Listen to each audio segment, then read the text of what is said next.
श्रीमन नारायण नारायण हरि हरि। कार्तिक मास महात्म्य 31वां अध्याय। कार्तिक मास महात्म्य का यह 31वां अध्याय बतलाया भगवान ने प्रभु स्मरण का सरल उपाय।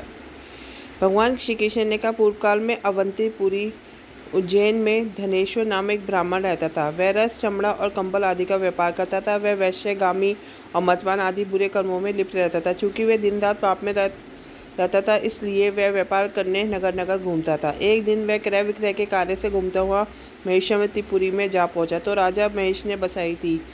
वहाँ पापनिशिनी नर्मदा समेत शोभा पाती है। उस नदी के किनारे कार्तिक का व्रत करने वाले बहुत से मनुष्य अनेक गांवों से स्नान करने के लिए आए हुए थे। धनेश्वर ने उन सबको देखा और अपना सामान बेचता हुआ वह भी 1 मास तक वहीं रहा। अब वह अपने माल को बेचता हुआ नर्मदा नदी के तट पर घूमता हुआ स्नान, जप और देवाचरण में लगे हुए ब्राह्मणों को देखता, वैष्णवों के मुख से भगवान विष्णु के नामों का कीर्तन सुनता था।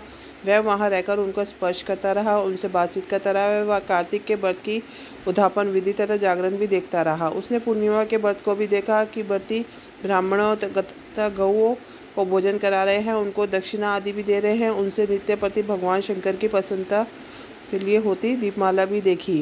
दीपपुर नामक राक्षस के 3 पुरों को भगवान शिव ने इसी स्थिति को जलाया था, इसलिए शिवजी जी के भक्त इस स्थिति को दीप उत्सव मनाते हैं। जो मनुष्य में और शिवजी में भेद करता है, उसकी समस्त क्रियाएं निष्फल हो जाती है। इस प्रकार नर्मदा तट पर रहते हुए जब उसको 1 माह व्यतीत हो गया तो एक दिन अचानक उसे किसी काले सांप ने डस लिया।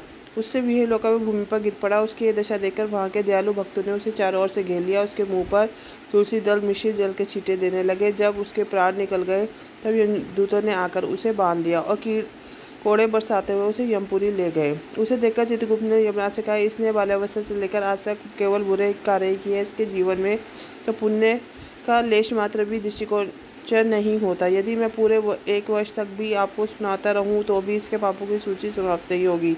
यह महापापी है, इसलिए इसको 1 कल्प तक घोर नरक में डालना चाहिए। चित्रगुप्त की बातें सुनकर यमराज ने कुपित होकर कालनेमी के समान अपना भयंकर रूप दिखाते हुए अपने अनुचरों को आज्ञा देते हुए कहा कि हे प्रिय सेनापतियों, इस दुष्ट को मुकद्दरों से मारते हुए कुंभीपाक नरक में डाल दो। सेनापतियों ने मुकद्दरों से उसका सिर फोड़ते हुए कुंभीपाक नरक में ले जाकर खोलते हुए तेल के कढ़ाई में डाल दिया।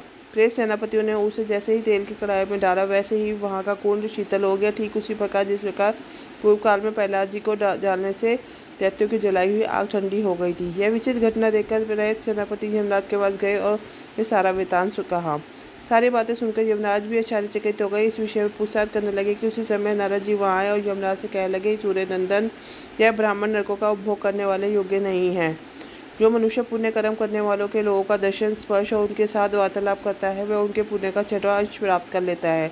यह धनेश्वर तो 1 मास से श्रीहरि के कार्तिक व्रत का अनुष्ठान करने वाले असंख्य मनुष्य के संपर्क में रहा है, तो यह उनके पुण्यार्जन का भागी बना हुआ है। इसको अनिच्छा से पुण्य प्राप्त हुआ है, इसलिए यह यक्षी योनि में रहे और पाप भोग के रूप में सब नरक का दर्शन मात्र करके ही यम यातना से मुक्त हो जाए। भगवान श्री कृष्ण ने कहा, सत्यभामा नारद जी के इस प्रकार कहकर चले जाने के पश्चात धनेश्वर को पुण्यात्मा समझते हुए यमराज ने दूतों को उसे नरक दिखाने की आज्ञा दी। इसी के साथ 31वां अध्याय पूर्ण होता है। श्रीमन नारायण नारायण हरि हरि।